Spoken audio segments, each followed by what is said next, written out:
Hi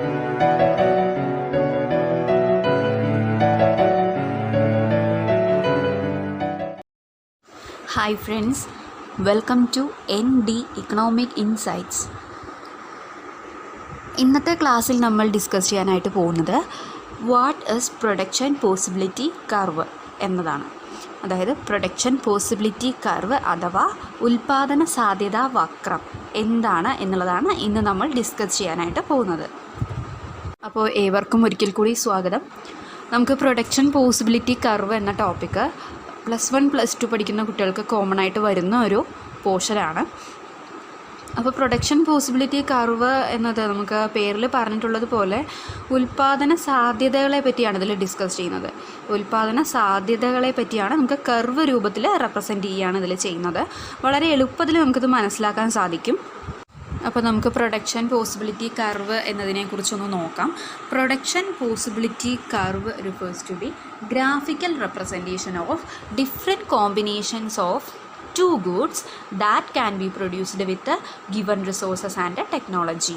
അതായത് നമ്മുടെ ഇക്കോണമിയിൽ given resource and technology മാത്രമാണ് ഉള്ളത് എന്ന് വെച്ചാൽ റിസോഴ്സസിൻ്റെയും ടെക്നോളജിയുടെയും അളവ് എപ്പോഴും സെയിം ആയിരിക്കും, ഫിക്സഡ് ആയിരിക്കും. അതായത് അതിൻ്റെ അളവ് കൂടുന്നോ ഇല്ല, കാലം കഴിയുന്നതിനനുസരിച്ച് കുറയുന്നതും ഇല്ല. അപ്പം ഈ റിസോഴ്സും ടെക്നോളജിയും ഉപയോഗിച്ച് നമ്മുടെ ഇക്കോണമിയിൽ നമ്മൾ ആകെ 2 ഗൂഡ്സ് അല്ലെങ്കിൽ 2 കമ്മോഡിറ്റി മാത്രമേ ഉൽപ്പാദിപ്പിക്കുന്നുള്ളൂ. ഈ 2 കമ്മോഡിറ്റീസ് നമുക്ക് ഈ ഗിവൺ റിസോഴ്സ് ആൻഡ് ടെക്നോളജി ഉപയോഗിച്ച് ഏതെല്ലാം ആൾട്ടർനേറ്റീവ് കോമ്പിനേഷൻസിൽ ഉൽപ്പാദിപ്പിക്കാൻ കഴിയും എന്നതിൻ്റെ ഗ്രാഫിക്കൽ റെപ്രസെൻറ്റേഷനാണ് പ്രൊഡക്ഷൻ പോസിബിലിറ്റി കർവ് എന്നതുകൊണ്ട് ഉദ്ദേശിക്കുന്നത്. അപ്പോൾ ഒന്നുകൂടെ പറയാം, പ്രൊഡക്ഷൻ പോസിബിലിറ്റി കർവ് എന്ന് വെച്ചാൽ നമുക്ക് നമ്മുടെ ഇക്കോണമിയിൽ 2 കമ്മോഡിറ്റീസ് മാത്രമാണ് ഉൽപ്പാദിപ്പിക്കുന്നത്. ഈ 2 കമ്മോഡിറ്റീസ് നമുക്ക് ഓൾട്ടർനേറ്റീവ് കോമ്പിനേഷൻസിലാണ് ഉൽപ്പാദിപ്പിക്കുന്നത്. അത് എങ്ങനെയാണ് ഉൽപ്പാദിപ്പിക്കുന്നത് എന്ന് വെച്ചാൽ ഗിവൺ റിസോഴ്സും ടെക്നോളജി മാത്രം ഉപയോഗിച്ചുകൊണ്ടാണ്.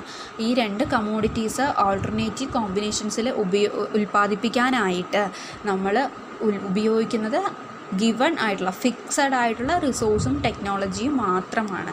നമ്മുടെ ഇക്കോണമിയിൽ റിസോഴ്സിൻ്റെയും ടെക്നോളജിയുടെയും അളവ് ഒരിക്കലും കൂടുന്നതുമില്ല, കുറയുന്നതുമില്ല. Production possibility curve is also known as production possibility frontier, production possibility boundary, transformation boundary, transformation curve, etc.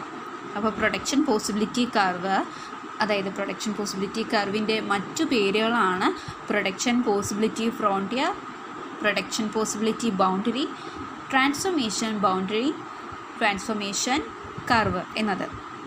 Then next point, it shows the effective distribution of resources and technology. Production possibility കർവിൽ എന്താ കാണിക്കുന്നത് എന്ന് വെച്ചാൽ, എന്താ പറയുന്നത് എന്ന് വെച്ചാൽ റിസോഴ്സസിൻ്റെയും ടെക്നോളജിയുടെയും കാര്യക്ഷമമായിട്ടുള്ള ഡിസ്ട്രിബ്യൂഷനെ പറ്റിയാണ്.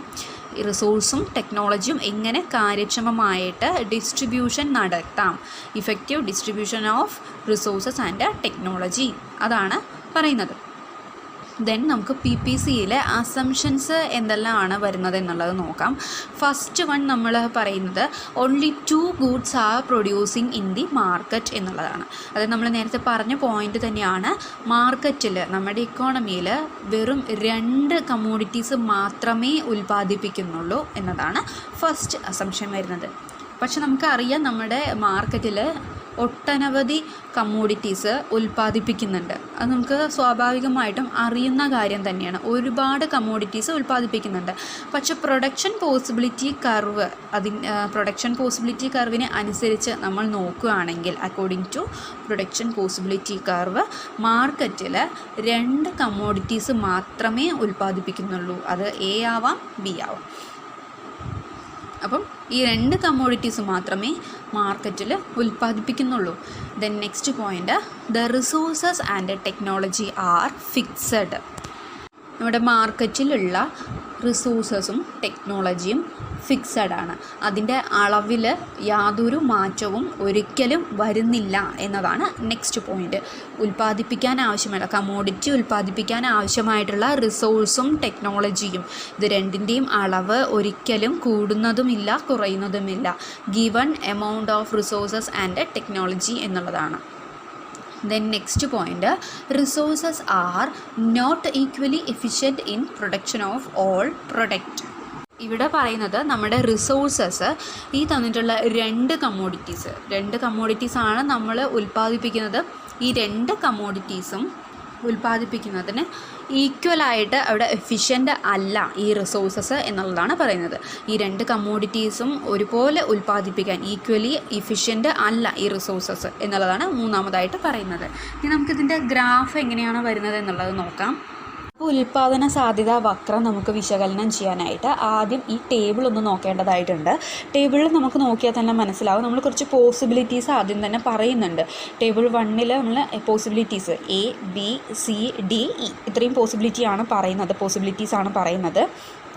അപ്പോൾ ഞാനിവിടെ രണ്ട് കമ്മോഡിറ്റീസ് ഉദാഹരണമായിട്ട് എടുത്തിട്ടുള്ളത് ചോളവും പരുത്തിയുമാണ്. അപ്പം ചോളം നമ്മൾ ഈ അവൈലബിൾ റിസോഴ്സസ് ഉപയോഗിച്ചുകൊണ്ട് 0 ലെവലാണ് ഉൽപ്പാദിപ്പിക്കുന്നത് എങ്കിൽ, ദാറ്റ് മീൻസ് നമ്മൾ ഒന്നും തന്നെ ഉൽപ്പാദിപ്പിക്കുന്നില്ല, ചോളം 0 ലെവലിലാണ് നിൽക്കുന്നത് എങ്കിൽ ആ റിസോഴ്സ് കൊണ്ട് നമ്മൾ പരുത്തി ഉൽപ്പാദിപ്പിക്കുന്നത് 15 യൂണിറ്റാണ്. 15 യൂണിറ്റോളം പരുത്തി നമ്മൾ ഉൽപ്പാദിപ്പിക്കുന്നുണ്ട്. ദെൻ ചോളത്തിൻ്റെ അളവ് 1 യൂണിറ്റ്, അതായത് 0-ൽ നിന്നും 1 യൂണിറ്റ് നമ്മൾ ഉൽപ്പാദിപ്പിക്കാം എന്ന് തീരുമാനിക്കുമ്പോൾ അല്ലെങ്കിൽ ഉൽപ്പാദിപ്പിക്കപ്പെടുമ്പോൾ പരുത്തിയുടെ അളവ് 15 യൂണിറ്റിൽ നിന്നും 14 യൂണിറ്റായിട്ട് ഡിക്രീസ് ചെയ്യുന്നുണ്ട്.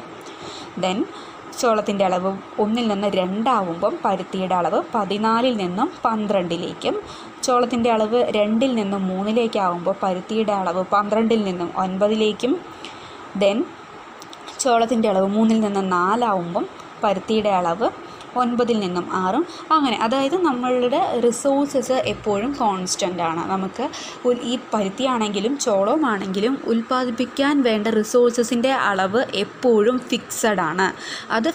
അപ്പോൾ നമുക്ക് ആ ഫിക്സഡ് ആയിട്ടുള്ള റിസോഴ്സ് ഉപയോഗിച്ച് എത്രത്തോളം ചോളവും പരുത്തിയും ഉൽപ്പാദിപ്പിക്കാം എന്നുള്ളതാണ് ഇവിടെ പറയുന്നത്.